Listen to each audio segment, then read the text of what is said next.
You were pretty scathing about the UK border force in your 60-page report, which I had the pleasure of reading from cover to cover. What's your main beef with what they're doing?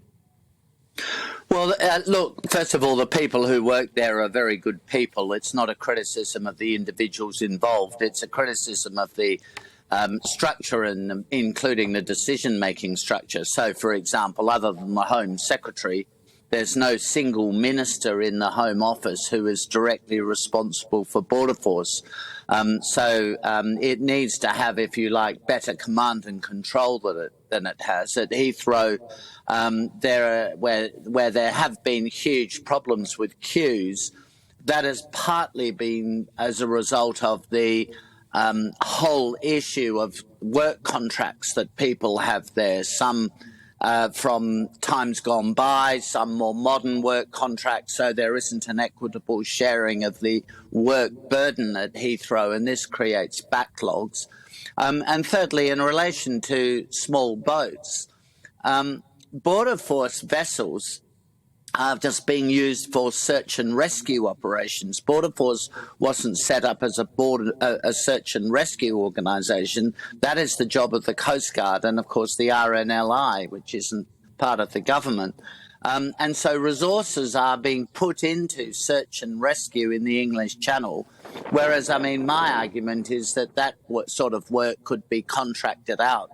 And Border Force vessels, which aren't designed for search and rescue, could be more usefully used to do what they're meant to do, which is stopping Class A drugs and gun running and so on coming into the UK. So, look, there are a lot of things that need to be restructured with Border Force, and I think, having said that, to go back to what I said earlier, I think there are really good people working there. It's not the quality of the people that's the problem, it's the structure of how it works.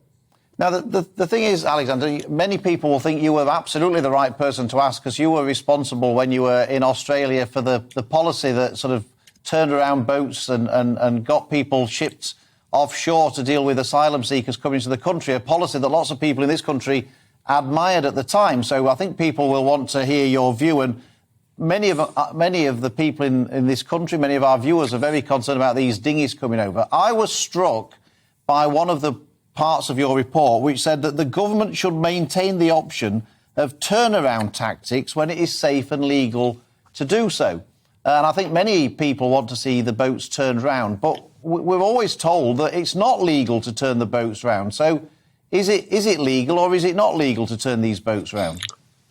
So as far as the legal questions are concerned, it would depend very much where the boat was intercepted and the circumstances in which it's being intercepted. Let me make this point. The types of vessels that Border Force have are not really equipped for turning boats around and dealing with this issue in that way. You would have to use contractors who would have different types of vessels to help with the turnaround. Secondly, it obviously is going to be easiest legally to deal with turnarounds if you can get an agreement with France. And that can't be taken off the table. There has to be every effort made, not just by the UK, by the way, but by France, to make a bilateral agreement. Now, you know, I don't get in my report to what type of an agreement it would be, but a component of it should be that these dangerous attempts to cross the channel should be stopped altogether. And of course, they'll stop overnight if it's possible to turn the boats around and send them back to France, and if with the French agreeing to that. Now, France may want some quid pro quo for that.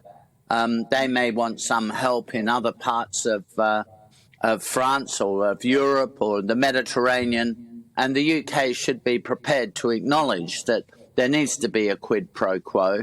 But to stop the channel crossings, the easiest way to do it is to turn the boats back to France and to have France agree with that. So can that be done? Yes, of course it can be done with goodwill and good negotiations.